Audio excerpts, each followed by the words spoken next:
3 FM 92.7. It is live from our studio here at Adisanwe Kanda in Accra and also live around the world on 3news.com. Coming up this evening, Military High Command promises to investigate assault on Media General's reporter in the Northeast region just hours after the Ghana Journalists Association raised red flags.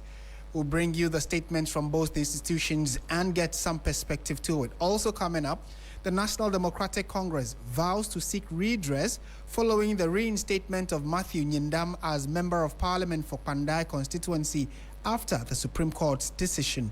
And later in the bulletin, vetting of aspirants contesting the National Democratic Congress Ayawaso East parliamentary the hopefuls for the parliamentary primary has just ended, but the fate of Hajia Amina Adam, the widow of the late Ayawaso East MP, is yet to be made known since she has since been rejected by the party. Well, we are told that her request to contest has currently been rejected. We will give you details of what exactly we do know as the vetting, we are told, has just come to an end. What's the next step for her and why has the party decided to sidestep her interest in running for the position? Before we get these details, let's bring you the news summaries with Nura. Hello, Nura.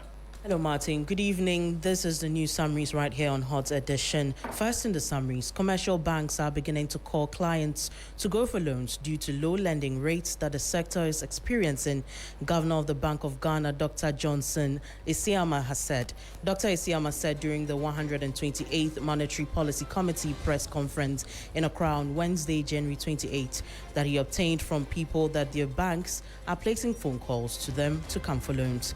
Also in the summaries, Minister for Works, Housing and Water Resources, Kenneth Gilbert Ejay, has disclosed that a resettlement of communities displaced by the Akosombo Dam spillage has delayed due to land ownership disputes, legal challenges and difficult terrain at some project sites. Speaking to the media during the Government Accountability Series on Wednesday, January 28, Mr. Ejay said that while construction of new homes for some victims are at varying levels of completion, progress remains stable at some communities. In more interesting developments, Nollywood actor Kunle Remi has ranked Nigeria as the worst African country American streamer and YouTuber IShowSpeed visited on his tour. In a post on his Instagram story on Monday, January 26, 2026, Kunle Remi claimed Lagos, the capital of Nigeria, has lost its cultural essence, also claiming that all of Nigeria can now boast of our fake alcoholic drinks and people begging on the streets.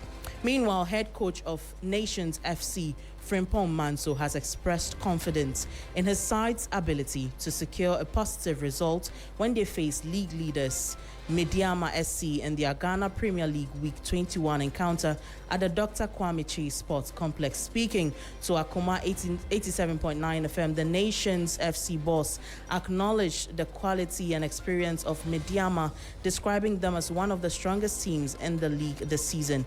Now the director of the Port of Takoradi at the Ghana Ports and Harbours Authority, GPHA, Captain James Richmond Kwesen, has called for an end to the road haulage of manganese ore, urging strategic investment in rail transportation. Instead, he emphasized that such investments should connect mining regions to the port in a way that optimizes port capacity and operational efficiency.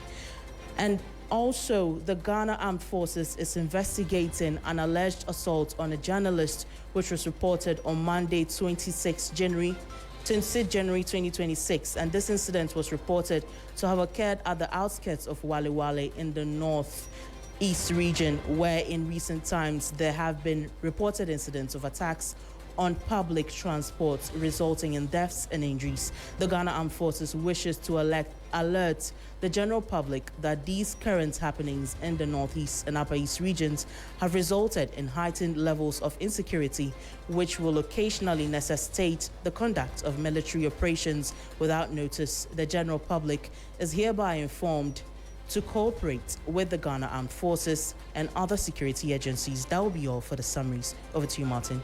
Thank you very much, Noura. So you will stay with us because we are told that you have the statement coming in from the Ghana Armed Forces about the alleged attack on some journalists around the country, where the GJA earlier today outlined a number of attacks that they have received as an association. So the Ghana Armed Forces has also reacted, and a statement we'll be bringing to our listeners in a moment. Before that statement, let's listen to exactly what the concerns of the Ghana Journalists Association are. They held a press conference earlier today, and the association is demanding an immediate investigation and punishment of the military personnel who brutally assaulted Media General's Northeast Regional Correspondent Solomon Kanalue. Media General's correspondent was allegedly assaulted during the coverage of a military exercise in the Northeast region. The management of Media General has condemned the assault, demanding the military high command to urgently and thoroughly investigate the incident and ensure that all personnel found culpable are identified and appropriately sanctioned. GJA President Kwabena Jumfor, during a media briefing, noted that it is deeply troubling that this rising attack on journalists and the reports of it does not seem to want to go away, and says that the security agencies who are undertaking these unfortunate, condemnable attacks need to be cautioned and sanctioned appropriately by the appropriate authorities. They also want the identities of these individuals made public, and the right sanctions that are given to them should also be made public. Let's listen to Albert Jumfor, who spoke earlier at the GJA press conference.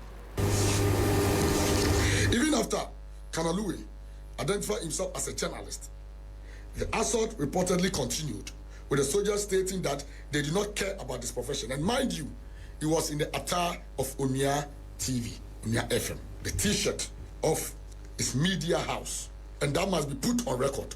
He was detained for a while and released after his phone was seized and some pictures and messages deleted from the phone. In fact, they recycled the phone, or reset, how did they call it? They flashed the phone, so that he wouldn't get any information or data on the phone. So if the military was doing something right, was lawfully exercising their powers, why would they seize his phone after subjecting him to inhuman attack? Seize his phone, flash his phone, so he wouldn't get any information. And even messages that were sent earlier to people on that day were all deleted before the phone was recycled. This is how inhuman some people can be. This conduct is unacceptable, unlawful, and deeply troubling. It reflects a dangerous disregard for the rights of civilians and journalists, and undermines public confidence in the professionalism of the Ghana Armed Forces. The GJA condemned this assault in the strongest terms and calls on the military high command to immediately investigate the incident, identify the personnel involved, and apply appropriate sanctions. We further demand that the matter be treated with the seriousness it deserves, and that the victim is offered protection and support. Attacks on journalists by military personnel, whether in the line of duty or otherwise, are completely intolerable and must not be normalized under any circumstances. We spoke earlier today. I reached out to the military high command on the matter. Even though they did not make any official or formal position, they said that they will await for our pressure and they will react accordingly. But I want to put on record that the information we have picked from some quarters, which indicate that the journalist was not well dressed or did not follow the protocols, and for that matter, he was not easily identified, couldn't be identified as a journalist. It's false. It's a palpable false, because the reporter or the journalist in question was not there to even discharge his official duty, or was not even there to even cover what they were doing. He was just there as a private citizen and journalist who lives in the area and has sparked his motto to just get some stuffs from a nearby shop. He wasn't there to discharge any official duty or assignment And even with that, he was in the attack of his media institution. And so if the military people claims that whatever is happening is false, why did they recycle his phone? We will await the position of the military high command. We are very much keenly and interested in the matter, and we are ready to react and respond to any position they come out with. We hope that they will be very fair, firm, objective, and candid with their position. This is the media they are talking about. They can't use our own media. You can't issue a statement which will be contrary to the truth and expect our people to cover it, to give you the needed mileage. Our international partners are waiting on us to brief them with all the happenings in the country, and will not hesitate to do so. GJA's demands. In light of the foregoing, the Ghana Journalists Association demands the following: a public release of the investigation findings and sanctions by the Ghana National Fire Service. Right, so that is the president of the Ghana Journalists Association, Albert Jumfo, and the National Fire Service, you heard at the tail end of his submission, is as a result of another attack that was, meted out to another journalist by a personnel of the Ghana Fire Service about a week or so ago. So it looks as though the security services, whom journalists have been working with cordially over the last few years, have unfortunately had some miscreants infiltrate their ranks and have been unleashing unprovoked attacks on journalists, with the latest being what the Ghana Armed Forces have done to a TV3, 3FM and Media General journalist in the Upper East region, the Northeast region, I should say. So the Ghana Armed Forces have released a statement. I'm going to read it verbatim, and then, subsequently subjected to some analysis. They say, and the statement is signed by Veronica Ajo Ahin, captain in the Ghana Navy. She is the acting director of public affairs or public relations of the armed forces. The statement says, Ghana Armed Forces investigates alleged assault on a journalist. The Ghana Armed Forces is investigating an alleged assault on a journalist, which was reported on Monday, the 26th of January, 2026. The incident was reported to have occurred in the outskirts of Wale Wale in the Northeast region, where in recent times there have been reported incidents of attacks on public transport, resulting in death and injuries. The Ghana Armed Forces wishes to alert the general public that these current happenings in the Northeast and Upper East regions have resulted in heightened levels of insecurity, which will occasionally necessitate the conduct of military operations without notice. The general public is hereby informed to cooperate with the Ghana Armed Forces and other security agencies. And that's how the statement ends. And respectfully, this is... I probably need to hold myself back, but respectfully, this statement does not address the concern of why a journalist who was clearly clad in an outfit to show that he is a journalist would be subjected to severe whippings, and the marks are on his back. We would show that on our stream. We are showing, the bulletin is live on YouTube and on Facebook. If you're following, you'd see the severe marks on the back of the journalist who it was clearly unprovoked, had just gone to the area, and as a journalist who saw that some activity was happening in a public space, decided to even just inquire, only for some unscrupulous, backward and archaic soldiers or people, criminals in military uniform, deciding to attack this journalist. And it's very unfortunate that the armed forces would release this statement, which does not address the issue, does not mention anything, and just goes ahead to say they were undertaking an operation. And this is how they say that the incident was reported to have occurred at the outskirts of Wale Wale in the Northeast region, where in recent times there have been reported incidents of attacks on public transport resulting in death and injuries. So it is unfortunate that they would release this very vague statement and expect that journalists in general and media general for that matter, or the journalists in question, would take it like that, and then what? So then everything goes back to normal. This is not the way democracy should be. That a state institution like the Ghana Armed Forces that needs the media to work hand in hand cannot just on the back of an operation attack innocent citizens, innocent civilians who did not provoke them in any way. And like the GJA president said, the journalist in question was actually just finding out. He saw what was happening, that some soldiers were around an area, decided to go and find out what it was. And even before he could answer the first question he was asked, one of the soldiers or one of the criminals in uniform whipped him or started beating him, and on the back of that, they took his phone and deleted messages and pictures that were on his phone. So if the armed forces is expecting that the media in Ghana work with them collaboratively, this is not the way to go. And we expect more from them than this very empty statement that have just been released. So we'll deal with this particular issue in subsequent bulletins. I'm told that we have Solomon Kanal Lue on the line, who is the correspondent who was unfortunately attacked, our Northeast Regional Correspondent. Solomon, good evening. Thank you for joining us on 3FM. Good evening. Right. So to start with, how are you feeling? It's been, the last few days have been very difficult for you, we know, but what's the situation with you? How are you feeling now? Okay, so for now, I am okay.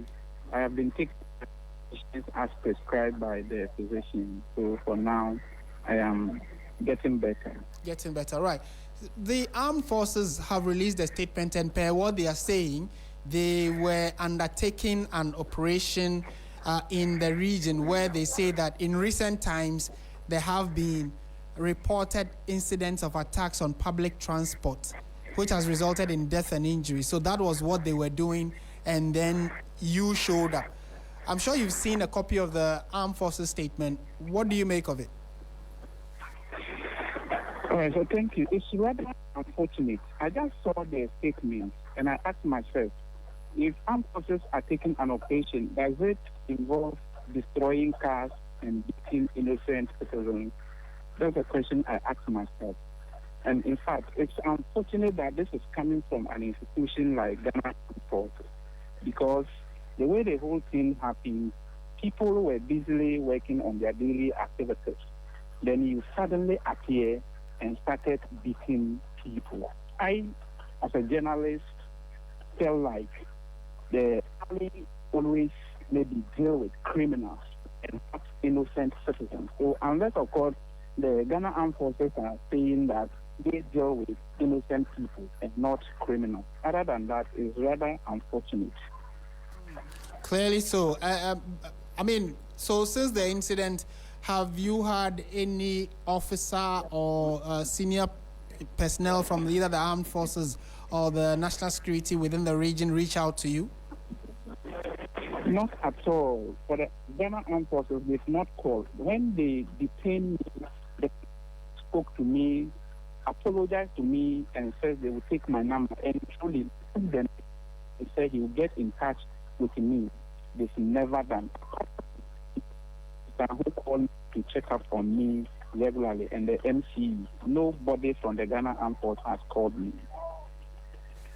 Right. So, I mean, clearly this is a very unfortunate issue because, I mean, in as much as you were attacked, and this is an attack, it's not just like a confrontation where you were simply assaulted, but you were attacked by men in uniform or criminals in uniform, as I'm putting it. And it was not just you. From the videos we are seeing and the information we are hearing from the ground, regular civilians going about their daily activity were also attacked. And what was the general perception in the area when all of these attacks started happening? We're told people started running.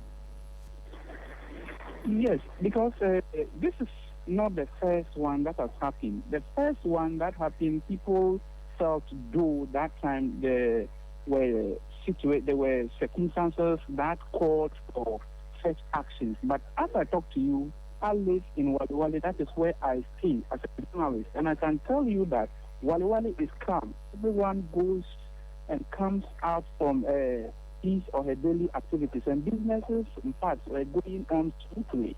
And yesterday itself was a busy day. You know, Wali Wali, where it is located. So people are, in fact, going on with their daily activities. And I can tell you that Wali Wali is a peaceful place that things are calm. So unless maybe the military have something different, when you look at the release they brought, they mentioned some of the attacks. But I can tell you that Wali Wali, maybe apart from outskirts, Wale Township, these things hasn't happened for, let me see, some time now. Well, Solomon, we would have to leave it here for now as we await whatever investigation they say they are undertaking would come out. Thank you for speaking to us, Solomon.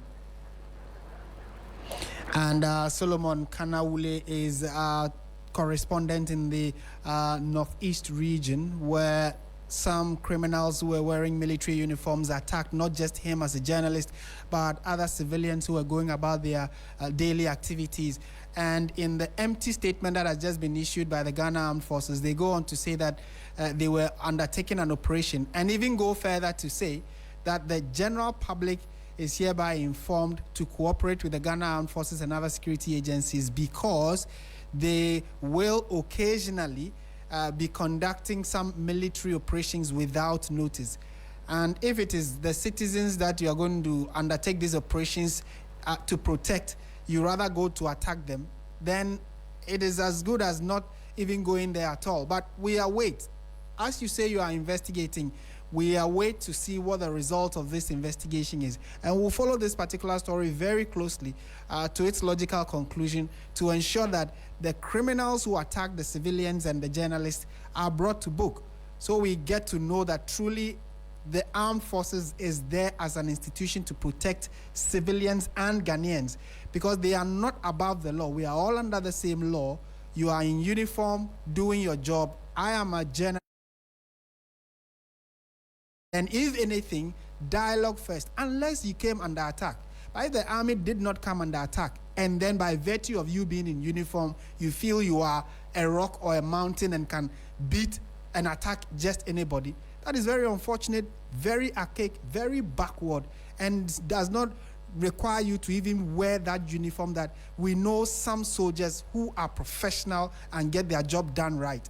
We are waiting to see the end of the investigation, as the Ghana Armed Forces have said they are undertaking. You're still listening to Hot Edition. This is 3FM 92.7. We are going on to some other stories this evening, because a lot has been happening in the camp of the National Democratic Congress. So the leadership of the National Democratic Congress have vowed to seek redress following the reinstatement of Matthew Nyindam as Member of Parliament for the Kpandai constituency after the Supreme Court's decision. Earlier, the Apex Court, by a 4-1 majority decision, quashed the Tamale High Court ruling that annulled the Kpandai parliamentary election in December 2024.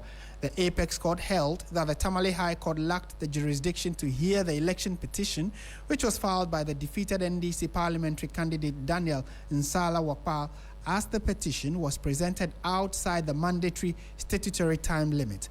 This follows a judicial review application filed by lawyer Gary Nimakon, the NPP's Director of Legal. Consequently, the proposed parliamentary election rerun in Kpandai will not take place, and the Supreme Court's decision effectively upholds the election of the NPP's Matthew Nyindam as the duly elected MP for Kpandai constituency. First, let's hear Gary Nimakon, who is the lawyer for, he's a Director of Legal Affairs for the New Patriotic Party, and he was in court at the Supreme Court earlier today, and has also been speaking to the media right after the court's decision.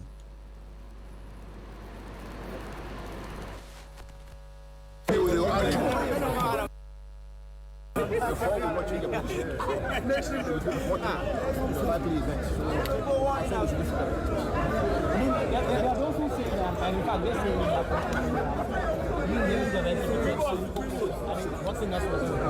says when the High Court in Tamale gave that judgment, you were very sad about that. You actually used that on the judge that the people are doing. And now you've got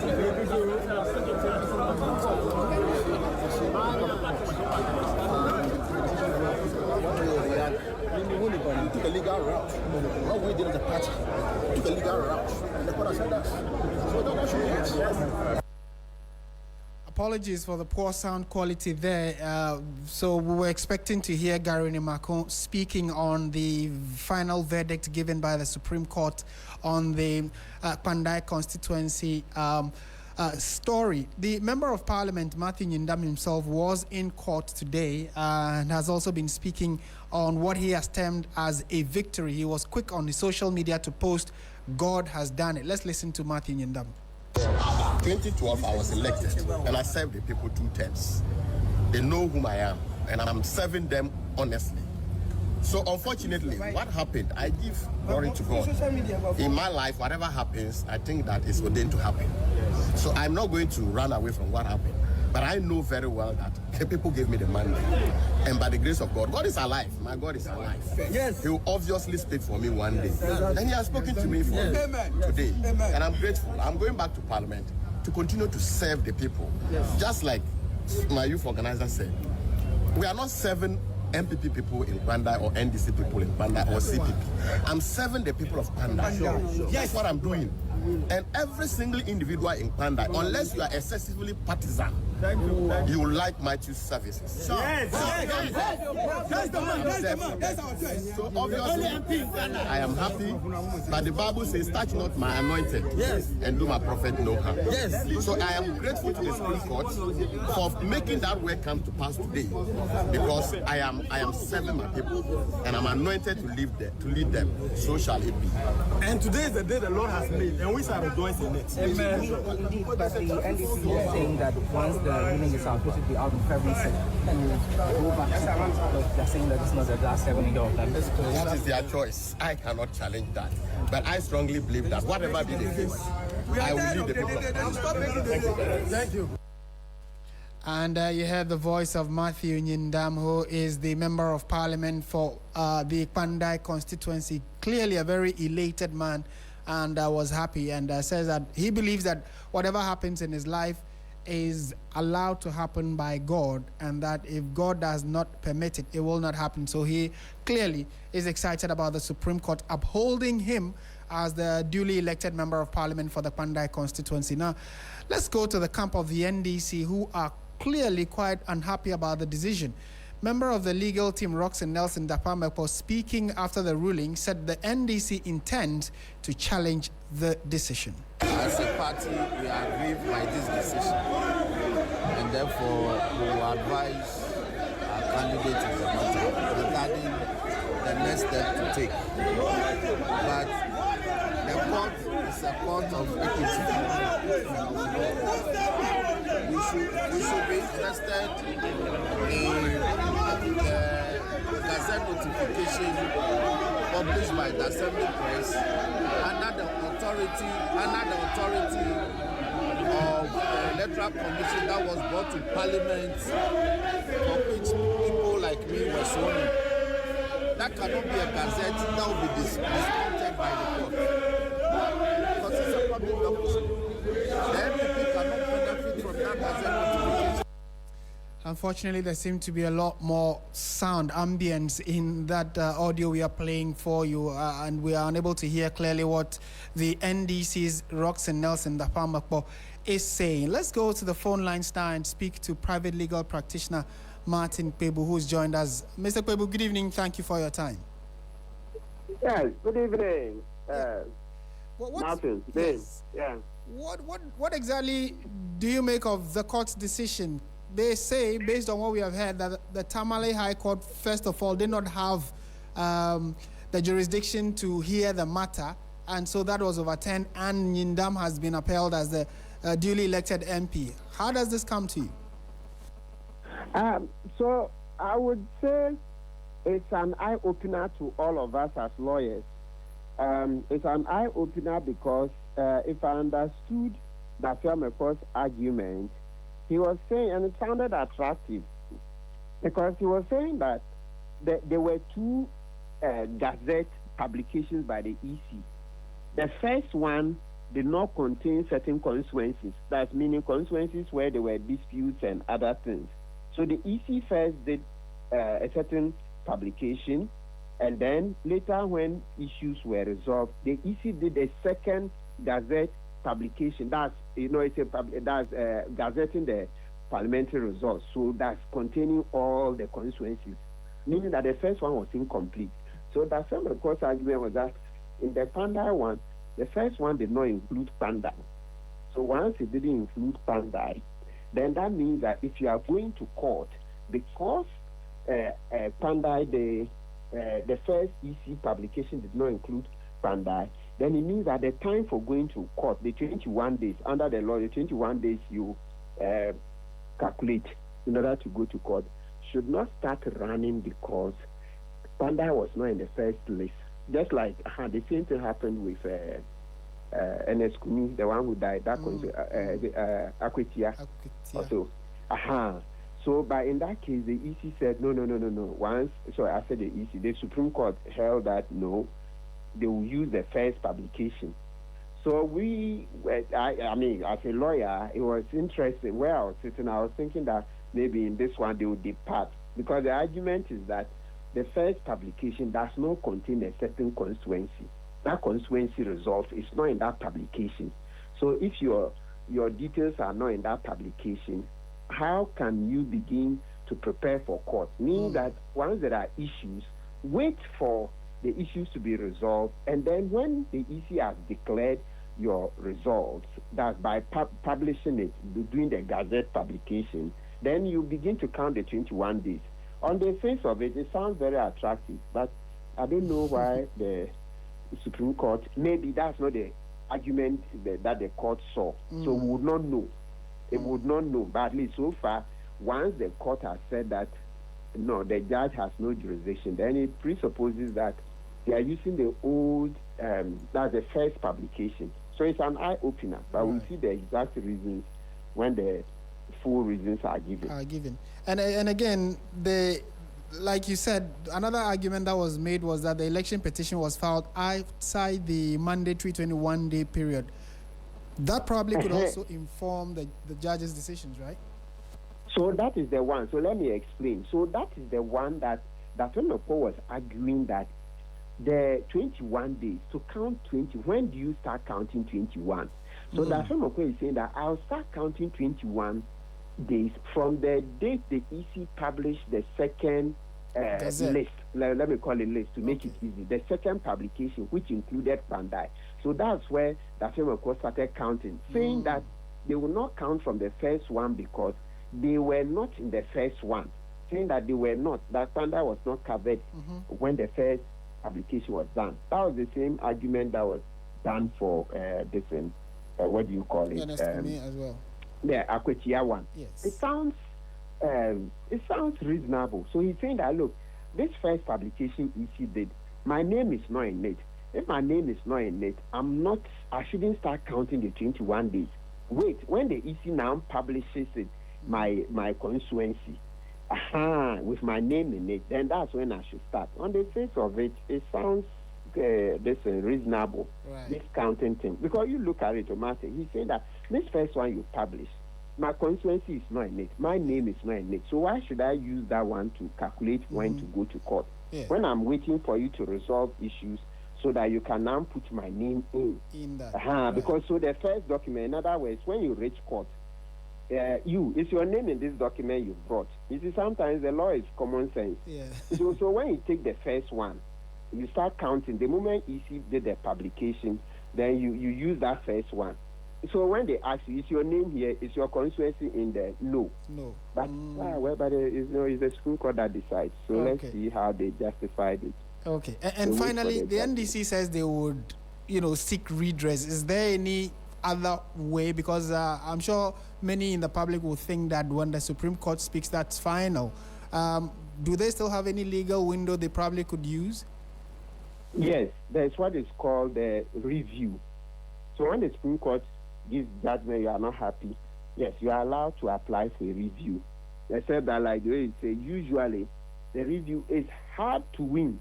It's usually very difficult to win. I can tell you without any shadow of doubt that the review, usually when you apply, there's, from my experience, it's not more than 10%. So about 90% of the chance they fail. It cannot be. Review is very difficult to win. Okay. Very difficult. Yeah. Otherwise, review is very difficult to win. You ask lawyers. Sometimes you see the problem from where we sit as lawyers. You think that this thing is easy. They should overturn it in review. But you go and then no, they don't overturn. And is it usually the same panel of judges that sit on the reviews? Yes, plus 2. Okay. So if there are 5 judges that sat, that's saying 5, unless maybe something comes up and they have to disqualify or somebody sick can no longer do the work. Okay. Otherwise, ordinarily, that's 5 plus 2. Okay. Counsel, thank you so much for your time this evening. You're welcome.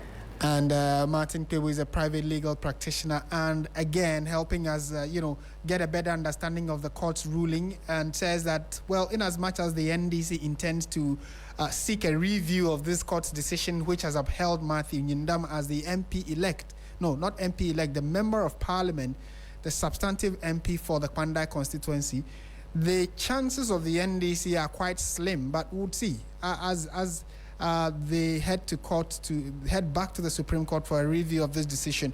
We'll see how all of this plays out.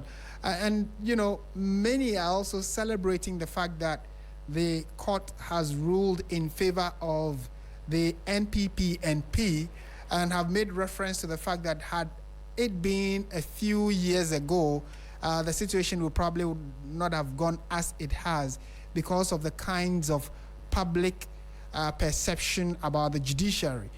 Clearly, it was not in good light that the judiciary was seen a few years ago, where many were using the words like unanimous FC, because almost every decision by the Supreme Court was unanimous. For this particular case, there was one lawyer that dissented, and that's one judge that dissented, I should say, Justice Puamang. He dissented, so it was a five-member panel or 5 judges that sat on it, and the final decision was a 4-1, with a 1 being Justice Puamang.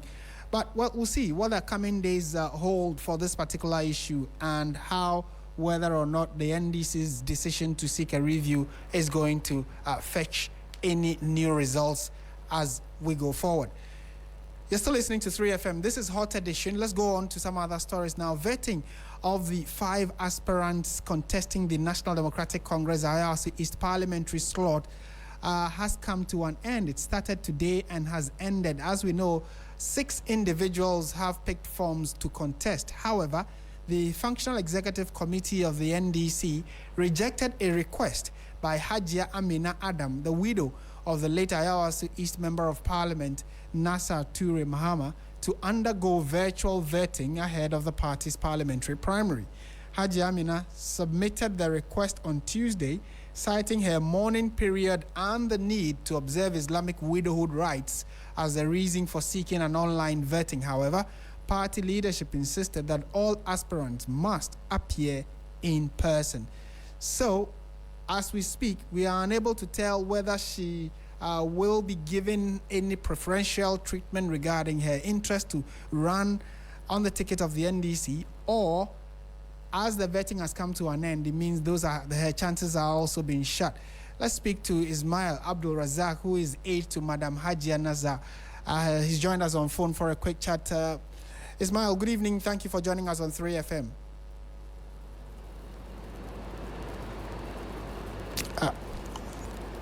Right, so we'll try and see if we can get that connection. But from all intents and purposes, it looks as though the individuals, the 6 individuals, including Hajia Amina Adam, are all part of the people seeking, including the Ghana's High Commissioner to the Republic of Nigeria, the Federal Republic of Nigeria, Baba Jamal, who was other vetting himself. So let's speak to Ismail.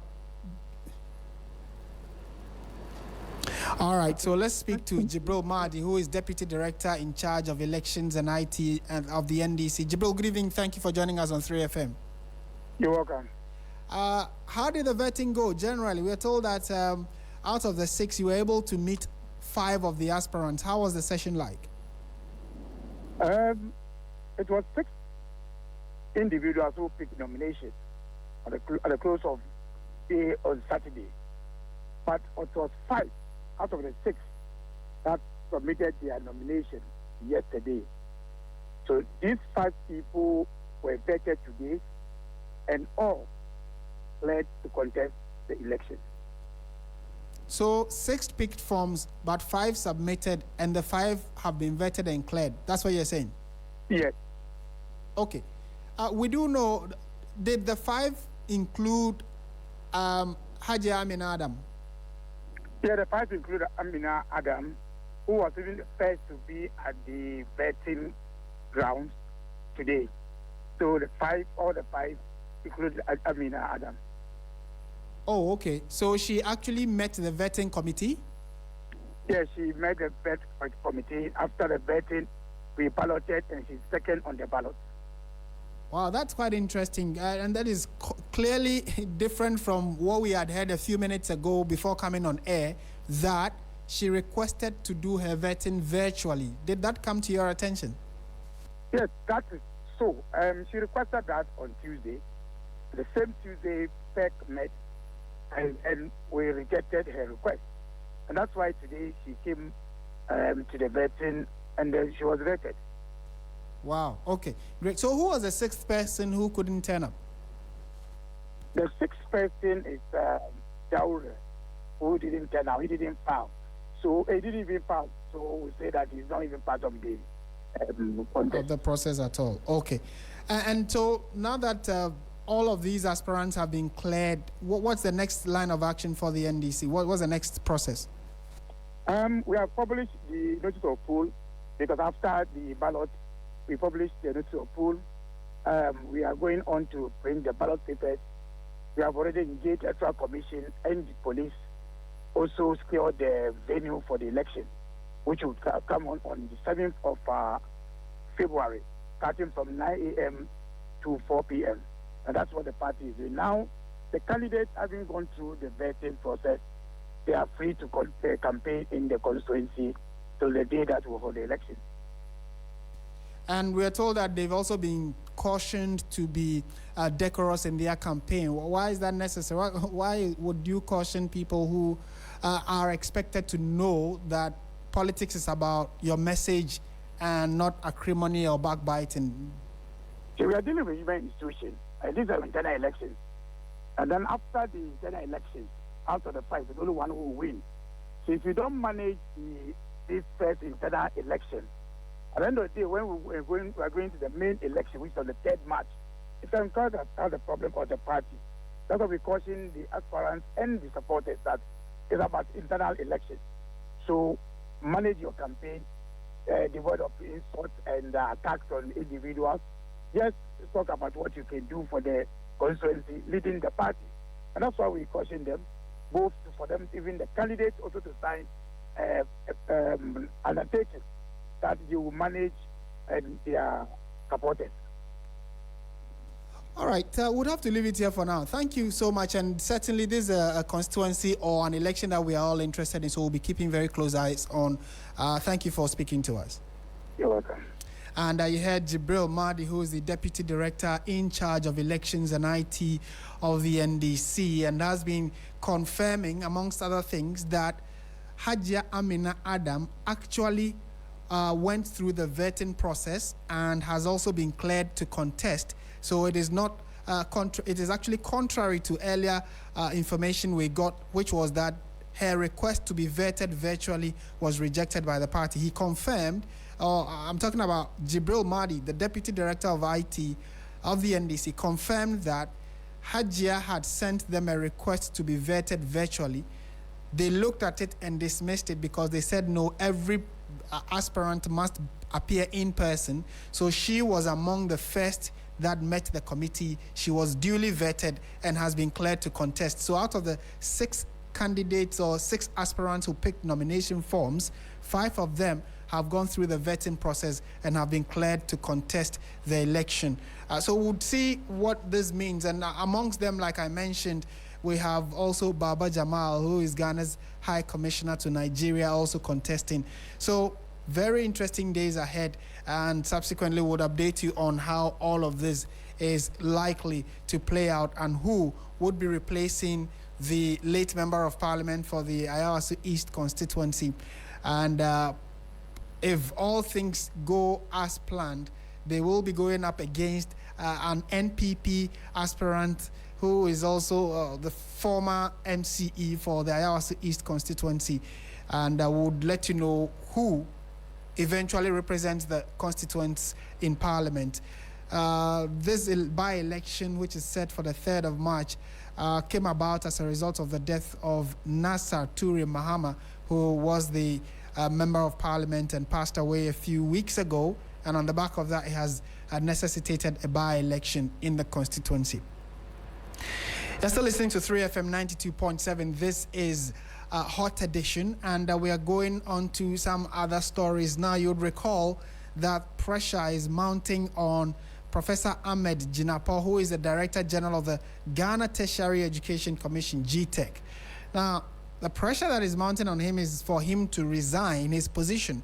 And it looks as though that call, which was made initially by the University of Ghana branch of UTAG, has now gotten some a further boost by 2 other public universities supporting the call for Professor Ahmed Jinapor to resign. So the University Teachers Association of Ghana, UTAG, the UCC branch, has backed a growing movement demanding the removal of Professor Ahmed Jinapor and his deputy, Professor Augustine Oklu, accusing them of mismanagement and regulatory failure.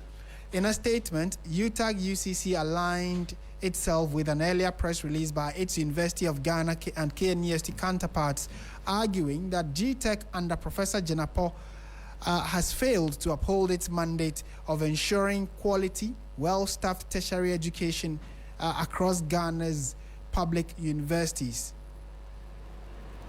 It goes on to say that with tensions rising, the association is now calling on the Chief of Staff at the Presidency to intervene and prevail on President Mahama to remove both Professor Ahmed Jinapor Abdullahi and Professor Augustine Oklu from their positions. UTAG KNUST also urged the officials to resign voluntarily by the 31st of January 2026 in the interest of industrial harmony and to avert possible disruption across public universities. So that's the latest regarding the pressure mounting on Professor Ahmed Jinapor, the Director General of GTEC, to resign. He and his deputy have come under intense fire and are being asked to resign or face their wrath, and their wrath would include, amongst other things, some demonstrations, or they definitely will be taking the law into their own hands, and also ensure that either they do a demonstration and ask that he leave forcefully, or like they've indicated, by the 31st of January, he should do the needful and vacate the office. You're still listening to 3FM 92.7. We'll bring you the latest in the world of business in a moment, but if you have had any thoughts on the many stories we've treated today, your thoughts are always welcome. Do let us know on our Facebook and YouTube streams. The comment section is yours. Let us know what you make of the many stories we have for you. Stay with us. Time now for business.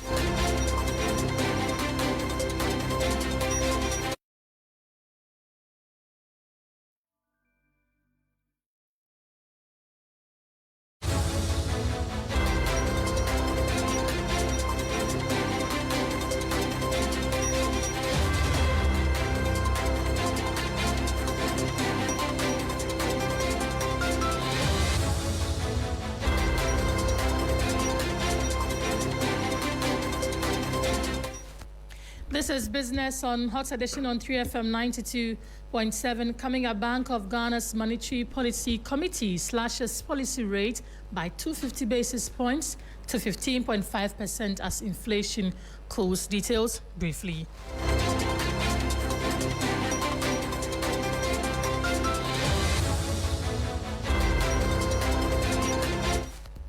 Let's get straight into it now. In a decisive move to bolster economic growth, the Monetary Policy Committee, MPC of the Bank of Ghana, has lowered its benchmark interest rate by 250 basis points, bringing it down to 15.5%.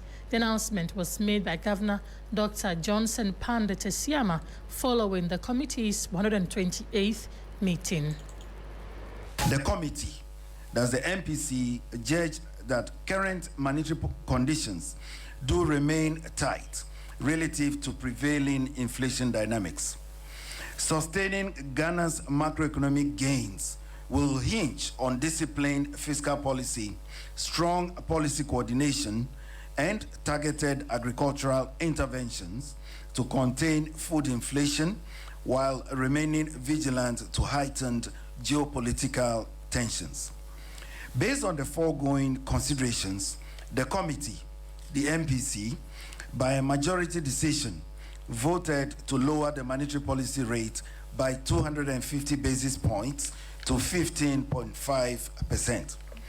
The committee will continue to monitor developments closely and take appropriate policy actions to ensure that the gains from macroeconomic stability are translated into sustainable growth. Governor of the Bank of Ghana, Dr. Johnson Esiama, there. To other stories, Ghana's total debt stock witnessed a notable decline of approximately 40 billion cedis between September and November 2025, settling at 644.6 billion cedis. According to the latest data from the Bank of Ghana, this figure represents roughly 45.5% of the nation's gross domestic product, marking a significant milestone in the government's ongoing debt sustainability efforts. The following 3 Business Newsdesk report has more.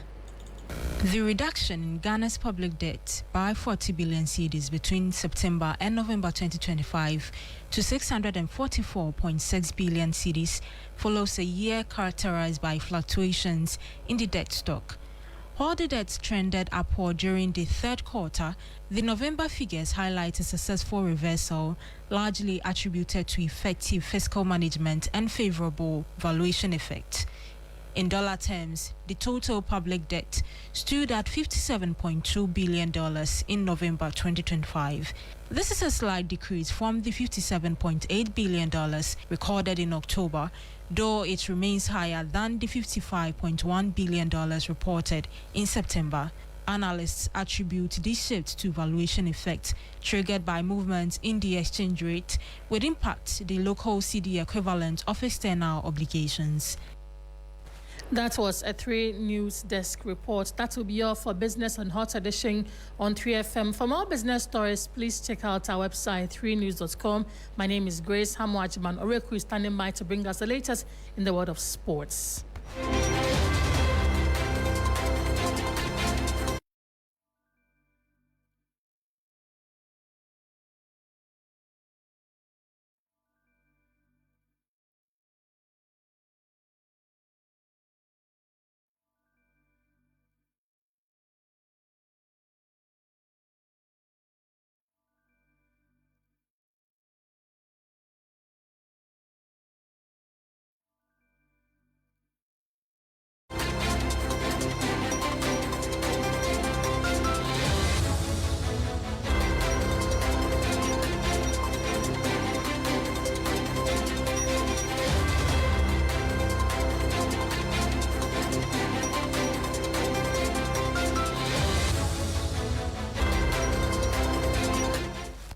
Hello, good evening, and welcome to the sports segment here on Hot Edition on TFM 92.7. My name is Oreku Ampofo. Let's start off from the local scene where the Ghana Football Association has sanctioned Heart-of-Oak assistant coach Gazelle Abdullahi following an incident during the Ghana Premier League match against Mediama Sporting Club. After reviewing the case, the GFA Disciplinary Committee found Abdullahi guilty of misconduct involving an altercation with a ball retriever. He has been handed a 3-match ban, fined 5,000 Ghana cedis, and issued a formal warning. The fine must be paid within 14 days or further sanctions could apply. Let's head to more stories where in Europe, a blockbuster final match of the Champions League phase is packed with dramatic potential, with up to 30 teams still waiting to discover their fate. Holders Paris Saint-Germain, Real Madrid, Liverpool are among those battling for direct qualification to the last 16 heading into the final round this week. One of the standout ties sees Chelsea travel to Naples to face Napoli. Chelsea's league phase campaign concludes in southern Italy, and victory combined with favourable results elsewhere could be enough for Liam Rosina's side to clinch a top 8 finish and book direct passage to the round of 16. Napoli, meanwhile, begin the night 25th in the standings, Antonio Conte's side must win to keep their European hopes alive via the knockout playoff phase. With 3 points crucial for both teams, Rosino has underlined the importance of the trip, describing Napoli away as a very difficult encounter. Question, huge respect for him. Firstly, as a player, an incredible title here last year. But this is a very, very strong team. I think who have been unfortunate in the recent games that they played. The games the results haven't followed the performances that Antonio's team have given. We know it's going to be a very, very difficult game in a very, very special atmosphere, and it doesn't change my plans at all because I've been planning for a very difficult game. Well, that was Chelsea coach Liam Rosino speaking ahead of the match tonight against Napoli. However, against Copenhagen, today only a win and many goals will do for Barcelona to finish in the top 8 of the Champions League phase, qualifying directly for the round of 16. A challenge that carries special importance for Hansi Flick, as the German coach explained in his pre-match press conference that they want to win and keep a clean sheet. It's clear that we want to win. So also for me, I said to the team today, it's important also that we have a clean sheet. Very important. We have to defend as a team like we normally do, but also we focus on that we win. We played against opponent. They play very brave from the back and always play an offensive style, and and also they have a chance to reach the next level. So. Well, that was Barcelona coach Hansi Flick. Let's just quickly go through the fixtures for tonight. Ajax face Olympiacos. Arsenal, who are already through to the next round in the top 8, currently top of the league face Kairat Almaty. Athletic Bilbao home against Sporting CP. Atletico Madrid at home to Bodo Glimt. Barcelona host Copenhagen. Villarreal travel to Bayer Leverkusen. Benfica host Real Madrid. Club Brugge come up against Marseille. Dortmund versus Inter Milan. Eintracht Frankfurt host Tottenham Hotspur. Liverpool are home against Karabakh, and Manchester City host Galatasaray. Monaco play Juventus. Chelsea travel to Naples to face Napoli. Pafos face Slavia Prague.